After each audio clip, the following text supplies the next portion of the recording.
Good day everyone, I'm Sheena Luis Gibilenia from BEd2 and today I'll discuss Robert Gagne's condition of learning and the 9 events of instruction. So in this presentation, you will learn who was Robert Gagne and Gagne's condition of learning theory.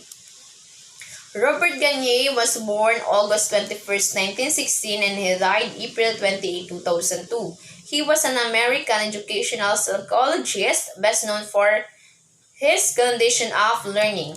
He worked in the army training during World War II, which is where he developed studies to explain good instruction.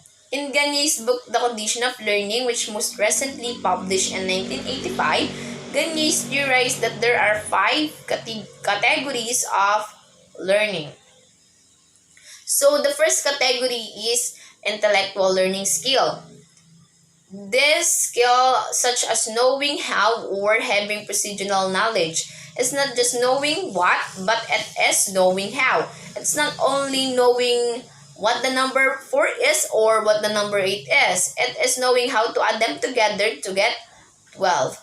The second category is cognitive strategies. It's having certain techniques of thinking, ways to analyzing problem, or giving approaches to solve a problem. This is telling on how to learn, how to remember, and how to solve problems. The third one is verbal information. It is being able to state ideas knowing that. We're having declarative knowledge. This is simple, memorizing and reciting learning things like what are the 7 warning signs for cancer. So the fourth category is motor skills.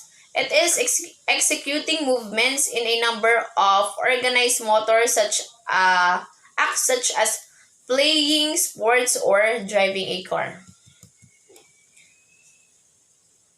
The fifth category is attitudes. It is a mental state that influence the choice of personal action.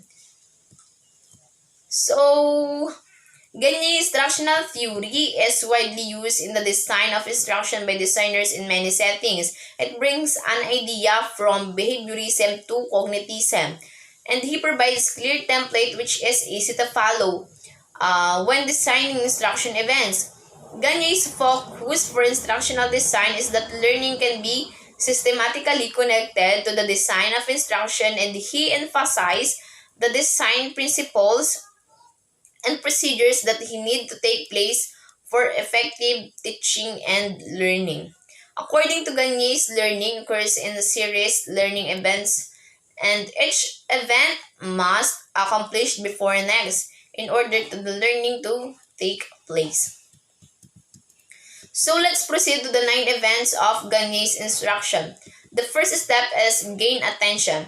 It is ensure the learners are ready to learn and participate in activity by presenting stimulus to gain their attention.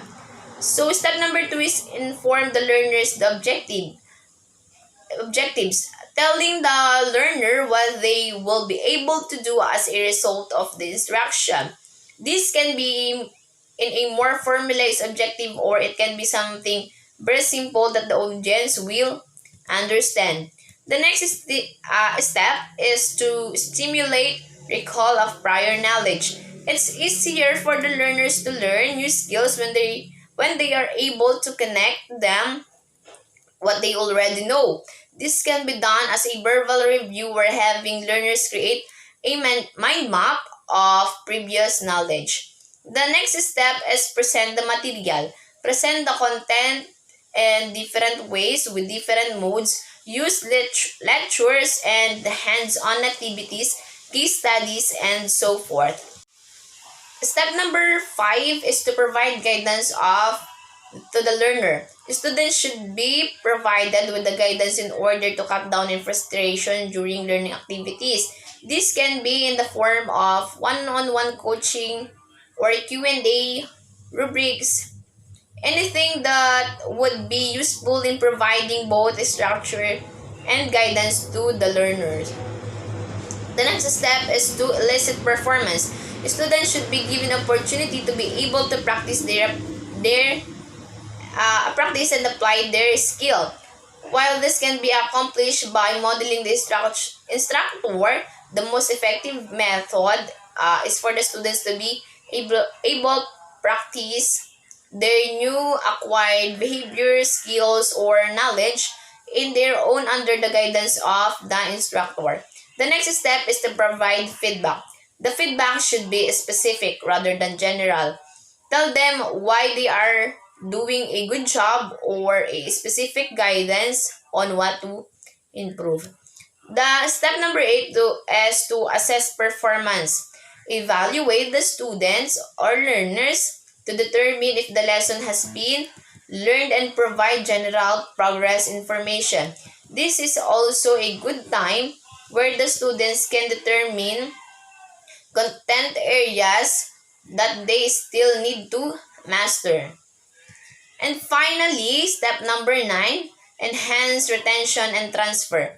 This can be done by informing the learners about similar problem situations, review the lessons, provide additional practice, or give the students the opportunity to apply their new skills. So that's all for now, and thank you for listening.